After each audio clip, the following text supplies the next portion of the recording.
Seguimos con la pronunciación de nuestro Achajala y la pronunciación correcta de algunas grafías de nuestro alfabeto quechua.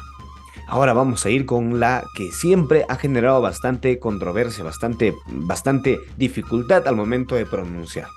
Pero yo te lo voy a explicar de la manera más simple posible. Te voy a comentar que la K, que la Q, ¿no? Es el punto el punto es posvelar, o sea, quiere decir después del velo del paladar, sería en esta parte específica del aparato fonador. eh, Tiene un sonido como de ronquido.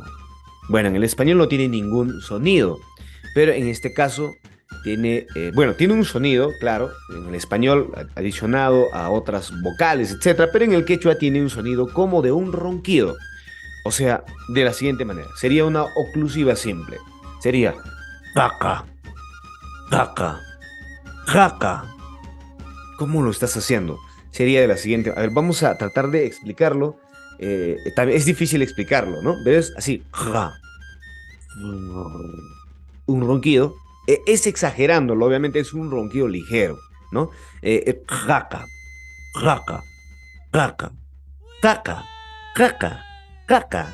Esa sería la manera de pronunciar la Q. Caca, cucha, cucha, caca, peñón y cucha, laguna. Por ejemplo, el Urcuscucha, una laguna muy hermosa que se encuentra en la provincia de Quispicanchi, distrito de Urcos.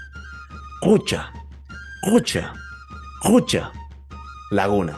Muy bien, entonces es un ligero ronquido. El que tiene más ronquido va a ser esta consonante, la, la Q y la H, que viene a ser una oclusiva aspirada, o sea, es una Q con ronquido y a la vez hay un ligero soplido al momento de pronunciar. Por ejemplo, hachun, hachun, hachun. Vamos a notar la diferencia. Si yo pronunciara con la primera, o sea, con la Q nada más, sería hachun, hachun, pero con un ligero ronquido más pronunciado. Sería hachun, hachun, hachun, hata, hata, hata, ladera, hachu, nuera. Es un ronquido más aspirado, pero en cambio es caca. No hay una aspiración, es hachun, hachun. Muy bien, espero que lo puedas practicar.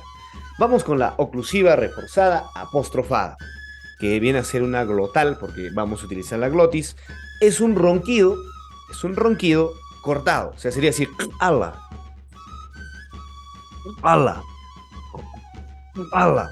Claro, no es tan pronunciado, es ala, ala, ala, ala, ala.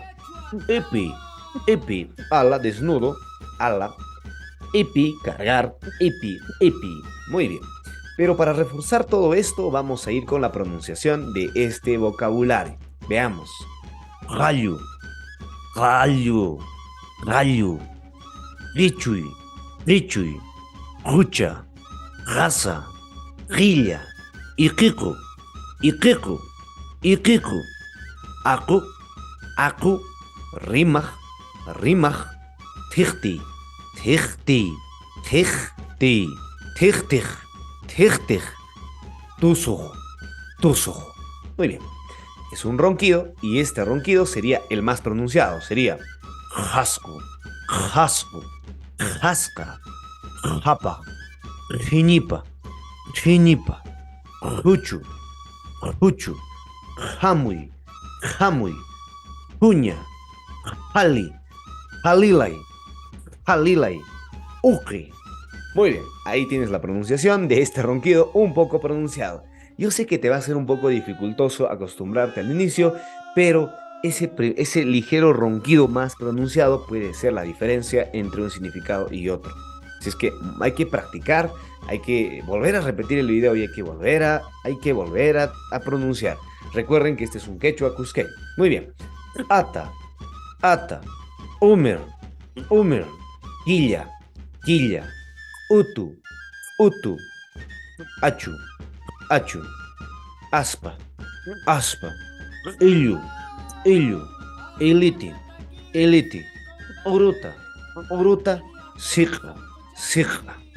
Muy bien, hasta aquí entonces nuestro video. Se viene la siguiente grafía y la última más complicada, la letra T. Muy bien, y todas sus variantes. Nos vemos en el siguiente video.